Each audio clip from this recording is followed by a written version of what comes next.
Hi everybody! Today I'm going to talk about the different types of yoga. I would like to walk you through all the different types of yoga, just a small explanation of what they are. I hear so often, yoga's not really my thing. But there's so many types of yoga. Maybe you just haven't found or tried the one that would suit you.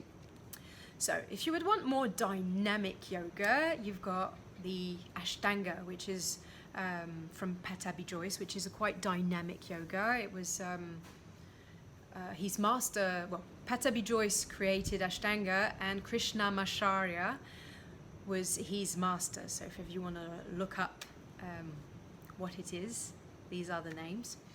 So Ashtanga is a series A, series B.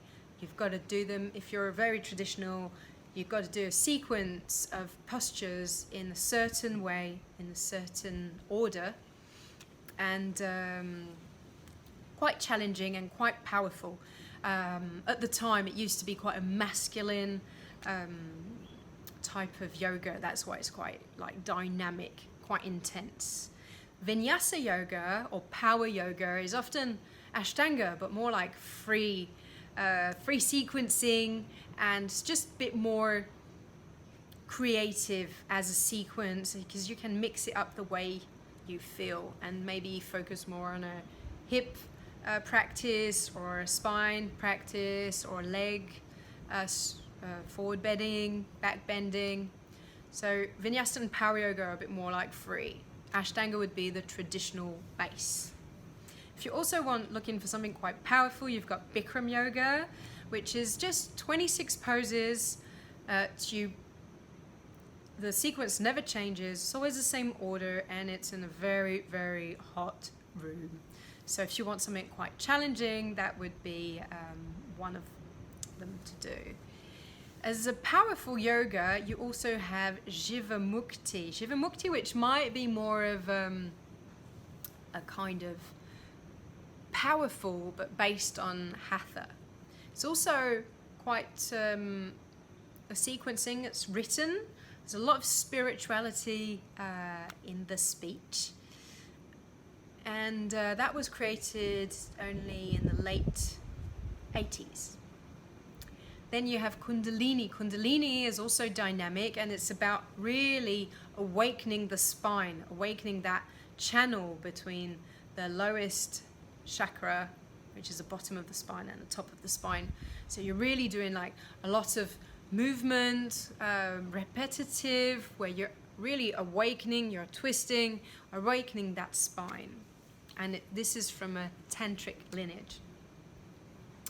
Hatha yoga. Hatha yoga is more of a postures where you stay for 5 to 12 breaths. When you're over 12 breaths, it gets quite intense, and you can really go deep into the postures. This is what I was trained in, and it gets really, you can kind of attain a meditative state in the postures and go really deeply, feel the muscles from the inside, feel your body and connect from the inside in the postures. Hatha is also the base for yoga therapy, which is taking care of specific symptoms through yoga postures. You have also yin and restorative yoga, which I also love. Many athletes have started to use this kind of